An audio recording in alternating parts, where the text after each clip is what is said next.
அதை விட்டுட்டு என் பொண்டாட்டிக்கு நான் பர்மிஷன் கொடுக்க மாட்டேன், அவன் நான் எனக்கே பிடிக்கலன்னு சொல்றேங்க. சொல்ல அந்த ரைட்டே உங்களுக்கு கிடையாதுங்க. எப்படிங்க right யாரும் சொல்றீங்க? உங்களுக்கு என்ன ஸ்டாப் பண்ணி பாருங்க, புரியல. பண்ண முடியாது.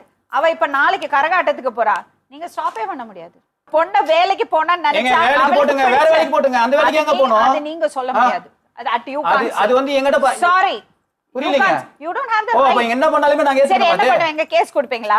எனக்கு கேஸ் கொடுக்க ஒரே நிமிஷம் என்ன நான் கேஸ் பண்ணுவீங்க? இப்போ அவங்க எல்லாம் கூட்டி வந்திருக்காங்கல்ல, அதே ஊர்ல இருந்து வந்திருக்காங்க. எங்க அப்பா அம்மா கூட்டிட்டு வரதாங்க. சரிங்க சரிங்க, அவங்க அப்பா அம்மாவை அவ கூட்டிட்டு வந்திருக்கா, அவ அம்மா கூட்டிட்டு வந்திருக்கா, அவ தங்கச்சி கூட்டிட்டு வந்திருக்கா. அவ ஏன் உங்க அப்பா அம்மா கூட்டிட்டு வரணும்? அதே ஊர்ல தான இருக்காங்க. இருக்கட்டுமே, அவங்க தெரியல அந்த சூழ்நிலை. நீங்க கூட்டிட்டு வாங்க. நான் எங்க கூட்டிட்டு வரணும்? அப்ப அவளுக்கு பிடிச்சவங்கள அவங்க கூட்டிட்டு வந்திருக்காங்க. இல்லங்க மேம், ஏங்க ஒரே ஒரு நிமிஷம், கடங்காரன் வந்து வாசல்ல நிக்கிறான், இப்படி பிரச்சனை இருக்கு, நீ உன் பொழப்ப நீ பாத்துக்கோ சொல்றதுவங்க அவ ஏன் கூட்டிட்டு வருவா? யாரு குழப்பு? அவ ஏன் கூட்டிட்டு வருவா? என்ன சொன்னாருமா? பாத்துக்கோ, நீயே உன் வாழ்க்கை நீ பாத்துக்கோ சொன்னாரா? பசங்க எதுவும் ஒப்படைச்சிட்டு போ.